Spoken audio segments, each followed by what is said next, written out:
നമുക്കിന്ന് ചോറിനും ചപ്പാത്തിക്കും ഒരുമിച്ച് ഒരേപോലെ കഴിക്കാൻ പറ്റുന്ന ഒരു റെസിപ്പി തയ്യാറാക്കാം. നിങ്ങൾക്ക് മഷ്റൂം താല്പര്യമുണ്ടെങ്കിൽ, മഷ്റൂം ഇഷ്ടപ്പെടുന്ന ആളുകളാണെന്നുണ്ടെങ്കിൽ മഷ്റൂം പെരളൻ എന്ന് പറഞ്ഞിട്ടൊരു റെസിപ്പി ഉണ്ട്. നല്ല ടേസ്റ്റാണ് ആ റെസിപ്പിക്ക്. ഉണ്ടാക്കാൻ അധികം ബുദ്ധിമുട്ടൊന്നുമില്ല. അപ്പോൾ നമുക്ക് മഷ്റൂം പെരളൻ എങ്ങനെയാണ് തയ്യാറാക്കുന്നത് നോക്കാം. നമ്മളിപ്പോൾ നമ്മുടെ മഷ്റൂം പെരളൻ ഉണ്ടാക്കാൻ പോവാണ്. അതിനായിട്ട് ഞാനൊരു പാൻ വെച്ചിട്ടുണ്ട്. അതിലേക്ക് നമുക്ക് കട്ട് ചെയ്ത് വെച്ചിരിക്കുന്ന മഷ്റൂം ഇട്ട് കൊടുക്കാം. 1/4 കിലോ മഷ്റൂമാണിത്.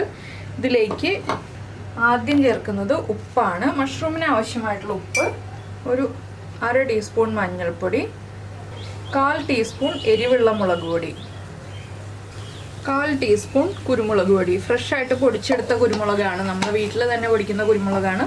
അതുകൊണ്ട് 1/4 ടീസ്പൂൺ മതി. പുറമേ നിന്ന് വാങ്ങിക്കുന്ന കുരുമുളകാണെങ്കിൽ കൂടുതൽ ചേർക്കാം കേട്ടോ. പിന്നെ ഒരു 1/2 ടീസ്പൂൺ ഗരം മസാലപ്പൊടി. ഇത്രയും ചേർത്തിട്ട് ഒന്ന് ഇളക്കി മിക്സ് ചെയ്തിട്ട് കുറച്ച് വെള്ളം ചേർത്ത് അടച്ചു വെച്ച് വേവിക്കുക. ഈ മഷ്റൂമിലേക്ക് ഈ മസാലകളൊക്കെ ഒന്ന് പിടിച്ച് ഒന്ന് കുക്കായി വരണം. അതിനാണ് നമ്മൾ അടച്ചു വെച്ച് വേവിക്കുക എന്ന് പറയുന്നത്. ഞാനൊരു 1/2 കപ്പ് വെള്ളം എടുത്തിട്ടുണ്ട്. ഇതൊന്ന് ചേർത്തിട്ട് ഈ 1/2 കപ്പ് വെള്ളം ചേർത്തിട്ടാണ് മഷ്റൂം വേവിക്കുന്നത്. മഷ്റൂമിലേക്ക് മസാലകളെല്ലാം പൊതിഞ്ഞിരിക്കുന്ന പാകത്തിൽ ആയി വരണം. ഒരുപാട് മസാലകളൊന്നും ഇല്ലല്ലോ, കുറച്ച് മസാലകളല്ലേ ഉള്ളൂ. ഈ സമയത്ത് നമ്മൾ ചെയ്യേണ്ട കാര്യം എന്താണെന്ന് വെച്ചാൽ, ഒരു മീഡിയം വലിപ്പമുള്ള സവോള നീളത്തിൽ കനം കുറച്ച് കട്ട് ചെയ്ത് വയ്ക്കുക. ഇത് ഇവിടെ ഇരുന്ന് കുക്കാവട്ടെ. സവോള കട്ട് ചെയ്ത് വയ്ക്കുക. അതുപോലെ തന്നെ 2-3 പച്ചമുളകൊന്ന് സ്പ്ലിറ്റ് ചെയ്ത് വയ്ക്കുക. ഇതുപോലെയുള്ള കാര്യങ്ങളൊക്കെ ചെയ്യുക. അപ്പോൾ മഷ്റൂം കുക്കായി വരും. അതിനുശേഷം നമുക്ക് ബാക്കിയുള്ള കാര്യങ്ങൾ ചെയ്യാം. അപ്പോൾ നമ്മുടെ മഷ്റൂമിലെ വെള്ളമൊക്കെ വറ്റി മഷ്റൂമിലേക്ക് മസാലയൊക്കെ പിടിച്ച് വന്നിട്ടുണ്ട്. നമുക്കിനി വേറൊരു പാൻ വയ്ക്കാം. ഈ പാൻ മാറ്റി വയ്ക്കാം. നമുക്കിനി ഈ പാനിലേക്ക് ആദ്യം കുറച്ച് വെളിച്ചെണ്ണ ചേർക്കാം. നമ്മുടെ സവോളയൊക്കെ വഴറ്റിയെടുക്കാൻ ആവശ്യമായ വെളിച്ചെണ്ണ കേട്ടോ. വെളിച്ചെണ്ണ ഒന്ന് ചൂടായി വരട്ടെ. അപ്പോൾ നമ്മുടെ വെളിച്ചെണ്ണ ചൂടായി വന്നിട്ടുണ്ട്. നമുക്കിതിലേക്ക് ഒരു 1/2 ടീസ്പൂൺ കടുക് ചേർത്ത് കൊടുക്കാം. കടുക് ഒന്ന് പൊട്ടി തുടങ്ങട്ടെ. കടുക് പൊട്ടി വരുമ്പോൾ ഒരു 3 വറ്റൽമുളക്, അതുപോലെ തന്നെ നമ്മൾ കട്ട് ചെയ്ത് വെച്ചിരിക്കുന്ന സവോള,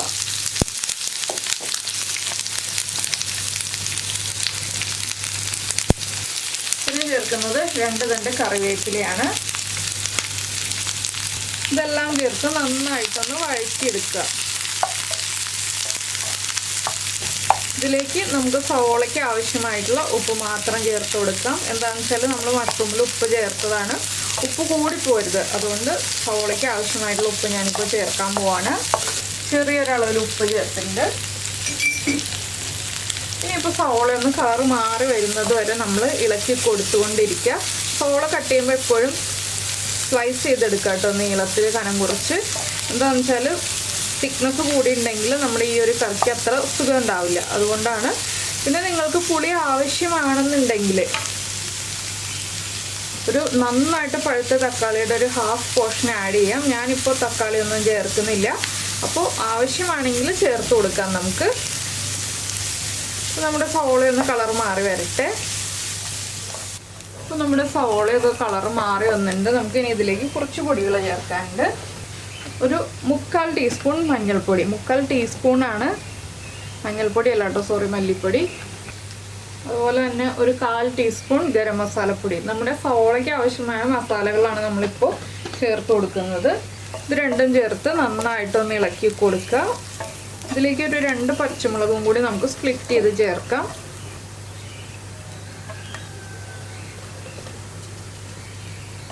ഇനി നമുക്കിതിലേക്ക് നമ്മൾ വേവിച്ച് വെച്ചിരിക്കുന്ന മഷ്റൂം ചേർത്ത് കൊടുക്കാം.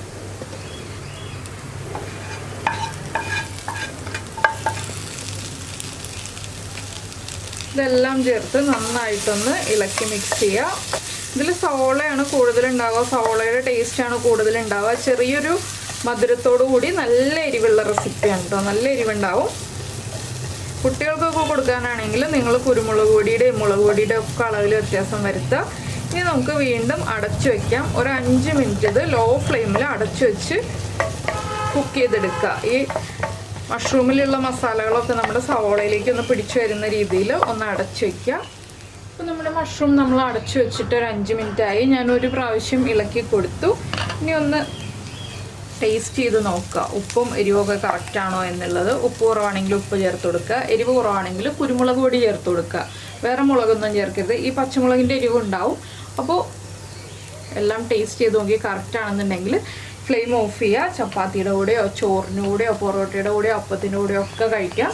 അപ്പോൾ നിങ്ങൾക്ക് ഈ ഒരു റെസിപ്പി ഇഷ്ടമായിട്ടുണ്ടാവുമെന്ന് വിചാരിക്കുന്നു. ഞാനിപ്പോൾ ഫ്ലെയിം ഓഫ് ചെയ്ത് വെച്ചിട്ടുണ്ട്.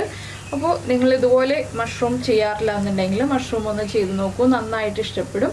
പിന്നെ നമ്മുടെ ചാനൽ ആദ്യമായിട്ട് കാണുകയാണെങ്കിൽ പ്രത്യേകം പറയണ്ടല്ലോ സബ്സ്ക്രൈബ് ചെയ്യുന്ന കാര്യം, ഒന്ന് സബ്സ്ക്രൈബ് ചെയ്തേക്കില്ലേ.